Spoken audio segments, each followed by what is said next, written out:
Welcome students in our new class. So last time अपनी unit चल रही थी काइनेमेटिक्स, और काइनेमेटिक्स के अंदर हम जो सेकंड पार्ट है इस यूनिट का, दैट इज वेक्टर, वो हम स्टार्ट कर चुके थे। और कुछ टाइप ऑफ वेक्टर आप लास्ट टाइम स्टडी कर चुके थे, such as polar vector, axial vector, position vector, displacement vector and unit vector. So now we will start from equal vector. आज हम डिस्कस करने वाले हैं इक्वल वेक्टर से। Other remaining type of vector जो अपने बचे हुए हैं उनसे हम आज स्टार्ट करेंगे। तो सबसे पहले हम लेके चलते हैं इक्वल वेक्टर। दो वेक्टर उनको आप इक्वल कब कहोगे? सबसे पहले इक्वल वेक्टर को पढ़ने से पहले आपको ये बात ध्यान में रहनी चाहिए कि हमने वेक्टर क्वांटिटी ही किसे कहा था? हमने वेक्टर क्वांटिटी उन्हें कहा था जिनके पास मैग्नीट्यूड है और जिनके पास डायरेक्शन है। मींस दो चीजों को ध्यान में रखना है। अब दो वेक्टर है, एक वेक्टर ए आपने माना है और दूसरा वेक्टर आपने लिया है बी। तो इन दोनों वेक्टर को आप इक्वल कब कहोगे? जब इन दोनों का मैग्नीट्यूड, जब इन दोनों वेक्टर का मैग्नीट्यूड क्या होना चाहिए? सेम होना चाहिए, और इनकी डायरेक्शन भी जो है वो सेम होनी चाहिए। उस टाइम पर आप इन दोनों वेक्टर्स को क्या कह दोगे? इक्वल वेक्टर कह दोगे। ठीक है, मींस इन दोनों के बीच में जो एंगल है वो कितना होना चाहिए? जीरो होना चाहिए। एंगल कितना होना चाहिए? जीरो।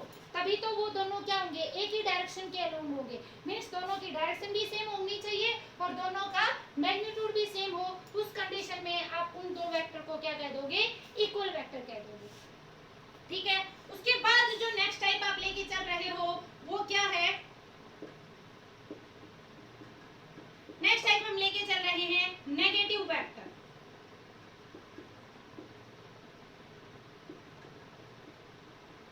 नेगेटिव वेक्टर एक वेक्टर है, मान लेते हैं अपने पास ये वेक्टर ए है। ठीक है, ये वेक्टर ए है। इस वेक्टर का नेगेटिव वेक्टर आप कब कहोगे? जब इसी वेक्टर को आप क्या कर दो? डायरेक्शन इसके अपोजिट कर दो। मींस आप मैग्नीट्यूड तो इतना ही रखो, लेकिन अपोजिट डायरेक्शन में अगर उस मैग्नीट्यूड को आप ले लेते हो तो वो उसके क्या रिप्रेजेंट करेगा? उसके नेगेटिव वेक्टर को रिप्रेजेंट करेगा। ठीक है, the vector taken in opposite direction to a given vector. एक गिवन वेक्टर ए था, उसके अपोजिट डायरेक्शन में आपने वही वेक्टर अगर ले लिया उसी मैग्नीट्यूड का, तो वो वेक्टर अब क्या रिप्रेजेंट करेगा? उसके नेगेटिव वेक्टर को रिप्रेजेंट करेगा। जैसे वेक्टर ये बी है, इस बी वेक्टर का जो नेगेटिव वेक्टर क्या होगा? अब इसके डायरेक्शन इसके लॉन्ग थी, तो हमने इसी के जस्ट 180 डिग्री का एंगल बनाते हुए यहाँ पर आप क्या ले रहे हो? अगर इस वेक्टर को ले रहे हो तो ये इसका क्या आ जाएगा? नेगेटिव वेक्टर हो जाएगा। ठीक है, तो ये इसका क्या आ जाएगा? Negative vector. उसके बाद आप लेके चलोगे collinear vector. Collinear vector, collinear vector जैसा कि इसका नाम रिप्रेजेंट कर रहा है, को मींस सेम, लीनियर मतलब लाइन, एक ही लाइन के अलोंग, एक ही लाइन के अंदर जो वेक्टर है, मींस उन वेक्टर्स को आप कोलिनियर वेक्टर कहोगे जिनकी डायरेक्शन तो क्या है? सेम है। जिनकी डायरेक्शन क्या है? सेम है, पर उसका जो मैग्नीट्यूड है वो क्या हो सकता है? डिफरेंट हो सकता है। Magnitude may be different but direction is same।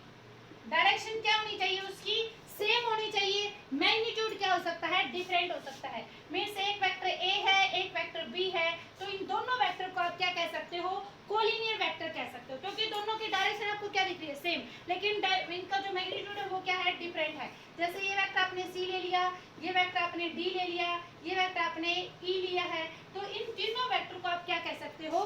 Collinear vector कह सकते हैं। राइट, उसके बाद जो फोर्थ टाइप हम लेके चलते हैं वो लेके चलते हैं coinitial vector. Coinitial vector, as the name indicate, co means same, initial, जिनका इनिशिएशन पॉइंट क्या हो? सेम हो। ऐसे वेक्टर जिनका इनिशिएशन पॉइंट सेम है, उस टाइप ऑफ वेक्टर को आप क्या कहोगे? कोलिनियर, को इनिशियल वेक्टर कहेंगे। मींस आपने एक वेक्टर यहाँ पे लिया इस डायरेक्शन में ए, तो इसका जो इनिशियल पॉइंट है क्या होता है? Initial point tail. तो टेल इसका क्या है? इनिशियल पॉइंट, और फाइनल पॉइंट क्या होता है? इसका हेड। तो इनिशियल पॉइंट इसका ए वेक्टर का यहाँ पे है, तो एक दूसरा वेक्टर आपने लिया बी इस डायरेक्शन में, और एक सी वेक्टर लिया आपने इस डायरेक्शन में, डी वेक्टर लिया मान लेते हैं आपने इस डायरेक्शन में, तो इन सभी की जो टेल है वो क्या है, एक ही पॉइंट पर है, दोनों सभी का जो इनिशिएशन पॉइंट है वो क्या है, सेम है। तो इन टाइप्स ऑफ वेक्टर को आप क्या कहोगे, this type of vectors are called coinitial vector, right. Next है coplanar vector. Coplanar vector, coplanar vector किन्हें कहेंगे, ऐसे वेक्टर जिनका प्लेन क्या हो, सेम हो, मींस एक ही प्लेन में जो वेक्टर लाई कर रहे हैं। जैसे आपने देखा है कि ये आपने x एक्सिस मान ली, ये y एक्सिस मान ली, ये आपने क्या मान ली है, z एक्सिस मान ली।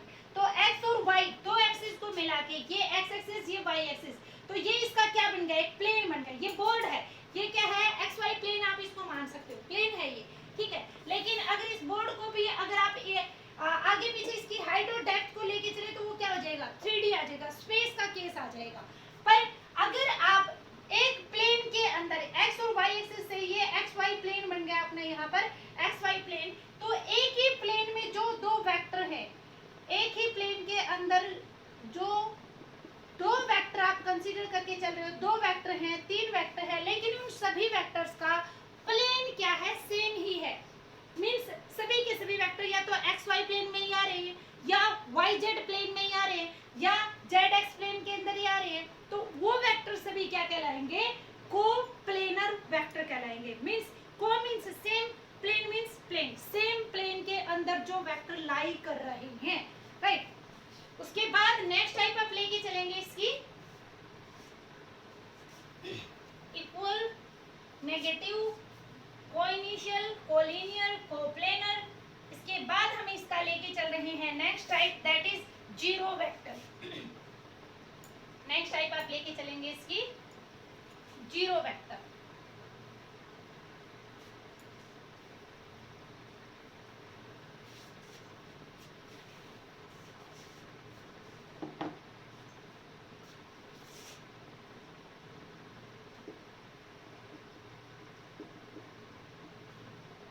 जीरो वेक्टर क्या होता है, ऐसा वेक्टर जिसका मैग्नीट्यूड कितना हो, जीरो हो। ऐसा वेक्टर जिसका मैग्नीट्यूड क्या हो, जीरो हो, और उसकी कोई भी आर्बिट्रेरी आप डायरेक्शन मींस कोई भी रैंडम डायरेक्शन आप कंसीडर करके चलो, तो उस टाइप ऑफ वेक्टर को आप क्या कहोगे, जीरो वेक्टर कहोगे।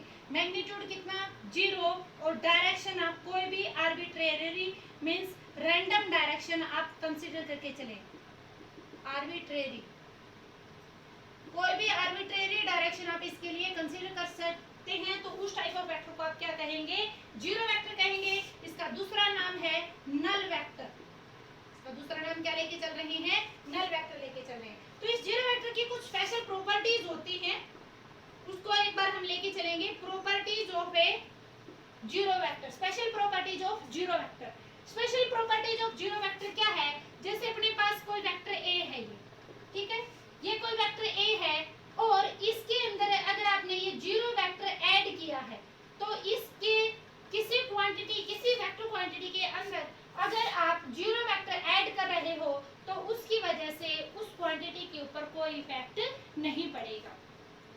किसी वेक्टर के अंदर अगर आपने जीरो वेक्टर को ऐड किया है, तो उसकी वजह से उस वेक्टर में कोई चेंज नहीं आएगा। दूसरा क्या है, अगर आप जीरो वेक्टर से क्या कर रहे हो, मल्टीप्लाई कर रहे हो, किसी वेक्टर को अगर आप जीरो वेक्टर से मल्टीप्लाई कर रहे हैं, तो उसका जो रिजल्ट है वो क्या आएगा, जीरो वेक्टर आएगा। क्या आएगा, जीरो वेक्टर। ये थी अपनी फर्स्ट प्रॉपर्टी, ये है अपनी सेकंड प्रॉपर्टी। फर्स्ट प्रॉपर्टी क्या कहती है, जीरो वेक्टर को अगर आप ऐड करोगे तो कोई चीज नहीं आएगा। सेकंड प्रॉपर्टी कहते हैं कि जीरो वेक्टर से आप मल्टीप्लाई करेंगे, किसी वेक्टर क्वांटिटी को जीरो वेक्टर से मल्टीप्लाई करेंगे, तो रिजल्ट क्या आ जाएगा आपके पास, जीरो आ जाएगा। थर्ड प्रॉपर्टी इसकी क्या कहती है, नल वेक्टर की थर्ड प्रॉपर्टी क्या कहती है, क्या है, अगर आप दो इक्वल वेक्टर को, अगर आप दो इक्वल वेक्टर का क्या कर रहे हैं, मान लेते हैं अपने पास a एंड b दो क्या है, इक्वल वेक्टर हैं, a और b अपने पास दो क्या है, इक्वल वेक्टर हैं, और दो इक्वल वेक्टर का अगर आप सब्ट्रैक्शन कर रहे हो, तो रिजल्ट आपको क्या मिलेगा, एक जीरो वेक्टर मिलेगा। क्या मिलेगा, एक जीरो वेक्टर मिलेगा। ठीक है, तो ये था किसके बारे में, जीरो वेक्टर के बारे में। जीरो वेक्टर के बारे में आपने याद रखना है, मैग्नीट्यूड जीरो, डायरेक्शन आर्बिट्रेरी, किसी मल्टीप्लाई करेंगे तो 0 बना देगा उसको, और दो इक्वल वेक्टर को अगर आप सब्ट्रैक्ट करोगे तो रिजल्ट कैसा दे देगा, ये 0 दे देगा। एग्जांपल 0 वेक्टर के आप एग्जांपल कैसे दे सकते हो, जैसे एक ऑब्जेक्ट है, एक ऑब्जेक्ट वो क्या कर रहा है, यूनिफॉर्म मोशन से मूव कर रहा है, यूनिफॉर्म वेलोसिटी से, या फिर आप ये कहो कांस्टेंट वेलोसिटी से।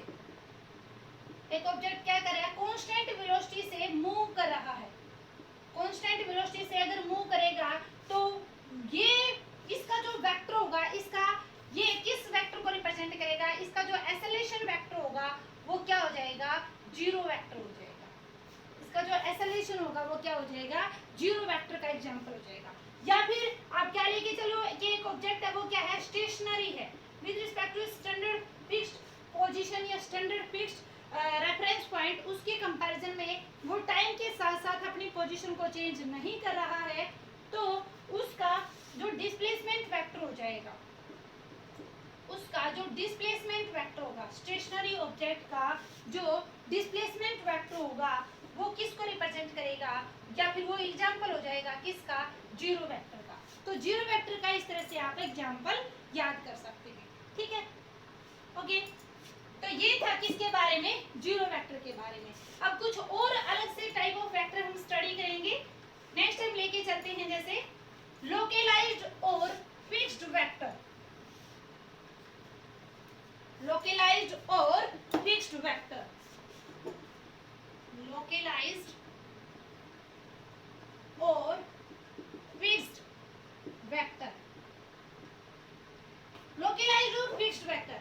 फिक्स्ड वेक्टर कौन से होते हैं, ऐसे वेक्टर जिनकी टेल क्या हो, फिक्स्ड हो, जिनकी टेल क्या हो, फिक्स्ड हो, उन टाइप्स ऑफ वेक्टर को आप क्या कहोगे, लोकलाइज्ड वेक्टर कहेंगे या फिर फिक्स्ड वेक्टर कहेंगे। और इसी के पैरेलल में फिर आप स्टडी कर सकते हो क्या, फ्री वेक्टर, क्या कर सकते हो, फ्री वेक्टर। तो फ्री वेक्टर किसे कहेंगे, जिस वेक्टर की, ये एक ए वेक्टर था, ये वेक्टर हमने मान लिया बी, जिस वेक्टर की ये जो टेल है ये क्या हो, फ्री एंड हो, इसका क्या हो, ये फ्री हो, फिक्स्ड ना हो, तो उस टाइप ऑफ वेक्टर को आप क्या कह दोगे, फ्री वेक्टर कह दोगे, ठीक है। नेक्स्ट टाइप है orthogonal vector, orthogonal vector. Orthogonal vector क्या होते हैं, ऑर्थोगोनल वेक्टर वो वेक्टर होते हैं जो क्या हो, एक दूसरे के परपेंडिकुलरली होते हैं। मींस जैसे आपने ये आई एक्स एक्सिस के अलोंग आपने आई लिया था, आई यूनिट वेक्टर, इसके अलोंग आप क्या लिखते हो, जे यूनिट वेक्टर लेके चलते हैं, तो आई और जे एक दूसरे के कंपैरिजन में कैसे हैं, ऑर्थोगोनल वेक्टर हैं, दोनों एक दूसरे पे 90 डिग्री का एंगल सब्ट्रैक्ट करते हैं, सब्सटेंड करते हैं। तो दो वेक्टर जो एक दूसरे के ऊपर 90 डिग्री का एंगल सब्सटेंड करते हो या आपस में वो परपेंडिकुलरली हो, those type of vectors are known as orthogonal vector, right?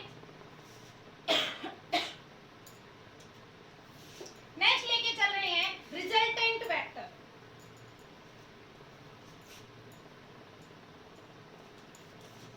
ये सारे टाइप ऑफ वेक्टर्स के नाम आपको एक बार क्लियर हो जाने चाहिए अच्छे से, क्योंकि आगे हम बार बार सिर्फ इनके नाम को यूज करेंगे, इनकी डेफिनेशन आपको बार बार नहीं समझाई जाएगी, और थ्रूआउट द होल चैप्टर ये नाम आपको बार बार यूज करने पड़ेंगे, इसलिए पहले इनके बारे में थोड़ा सा आपके माइंड में पिक्चर होनी चाहिए। हाँ, और इसमें जैसे बोल दिया दो ऑर्थोगोनल वेक्टर हैं, वो इस तरह से हैं, ये है, तो आपके माइंड में होना चाहिए कि ऑर्थोगोनल वेक्टर का अगर ये जिक्र कर रहा है तो ऑर्थोगोनल वेक्टर अपने पास कौन से होते थे, ऐसे दो वेक्टर होते थे जिनके बीच में एंगल क्या है, 90 डिग्री है, तो एंगल वो अंडरस्टूड हो गया, आपके पास गिवन है ये, ठीक है। तो इनके बारे में हल्के सा आइडिया आपको पहले पता होना चाहिए। नेक्स्ट हम लेके चल रहे हैं रिजल्टेंट वेक्टर। क्या लेके चल रहे हैं, रिजल्टेंट वेक्टर। तो रिजल्टेंट वेक्टर क्या होता है, रिजल्टेंट वेक्टर जैसे एक वेक्टर आपने ए मान लिया, ये एक वेक्टर ने क्या मान लिया, ये बी मान लिया, ये बी मान लिया, और इस तरह से एक वेक्टर आपने ये क्या मान लिया, सी मान लिया। तो ए बी सी इन तीनों से जो आउटपुट आपको मिल रही है, इन तीनों के कंबाइंड इफेक्ट से जो इफेक्ट आपको मिल रहा है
पॉजिटिव नंबर से, किससे किया है, एक पॉजिटिव नंबर से इसको मल्टीप्लाई किया है, तो पॉजिटिव नंबर n से इसको मल्टीप्लाई किया, तो ये क्वांटिटी किस में कन्वर्ट होगी, n times of that same vector. Same vector है, उसकी डायरेक्शन आपने चेंज नहीं की है, लेकिन अगर आप यहाँ पर इसको मल्टीप्लाई कर देते हो किससे, एक नेगेटिव नंबर से, किससे मल्टीप्लाई कर रहे हैं, अगर आप एक नेगेटिव नंबर से अगर आप इसको मल्टीप्लाई कर रहे हो, तो ये अब क्या करेगा, माइनस एन ए का मतलब क्या होगा, ये n times of opposite to the given vector, जो अपने पास a वेक्टर था उसका n टाइम्स, लेकिन अपोजिट डायरेक्शन में।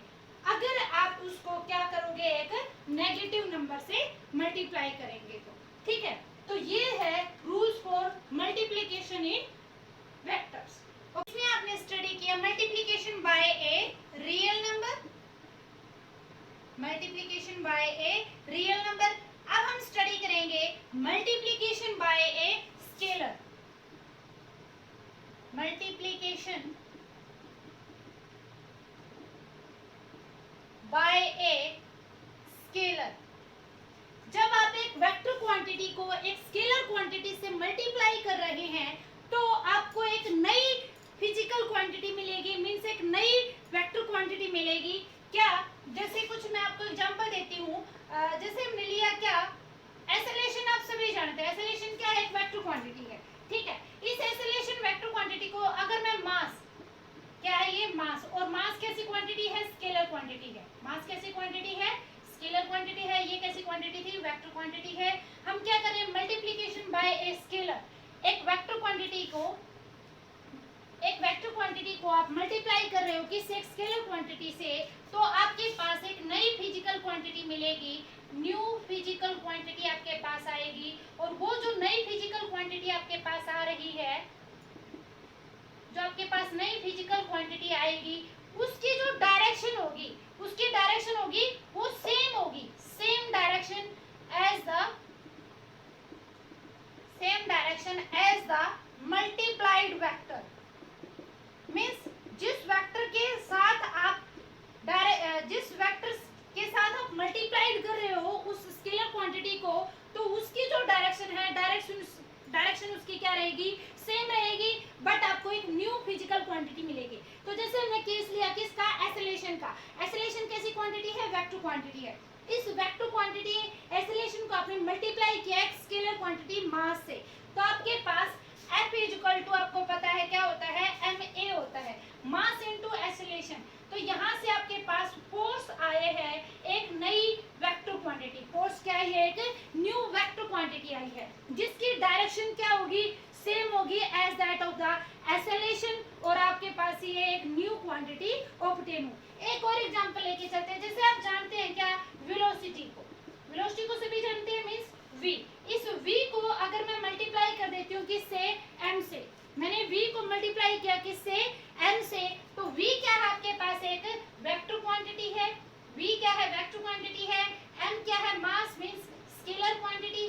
m क्या है, स्केलर क्वांटिटी। तो इस स्केलर क्वांटिटी को जब आपने एक वेक्टर क्वांटिटी से मल्टीप्लाई किया, तो आपके पास एक नई क्वांटिटी आएगी, that is p equal to mv। p equal to mv, ये p क्या आ गया, लीनियर मोमेंटम। क्या है ये, लीनियर मोमेंटम। ये लीनियर मोमेंटम क्या होगा, एक वेक्टर क्वांटिटी हो जाएगी। लीनियर मोमेंटम क्या आ जाएगी, एक वेक्टर क्वांटिटी आ जाएगी आपके पास। अब इस लीनियर जो vector quantity, new physical quantity आपके पास आई है, इसकी डायरेक्शन सेम रहेगी as that of the multiplied vector, और मल्टीप्लाइड वेक्टर यहाँ पर आपके पास क्या है, v है, राइट। तो ये था एक वेक्टर क्वांटिटी को जब आप किसी स्केलर क्वांटिटी से मल्टीप्लाई करते हैं, तो आपके पास एक न्यू फिजिकल क्वांटिटी आएगी, जिसकी डायरेक्शन क्या रहेगी, सेम रहेगी as that of the multiplied vector. और यहाँ पे आपने सीखा था multiplication by a real number.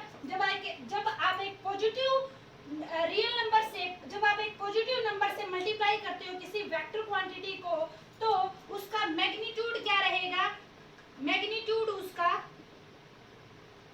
जैसे आपने यहाँ पर क्या किया है, m से मल्टीप्लाई किया है, तो n टाइम्स हो गया, इसका मैग्नीट्यूड तो क्या हो गया, n टाइम्स हो गया, बट इसकी जो डायरेक्शन है वो क्या रहेगी, सेम रहेगी। डायरेक्शन क्या रहेगी इसकी, सेम रहेगी। और यहाँ पर आपने इसको एक नेगेटिव नंबर से मल्टीप्लाई किया है।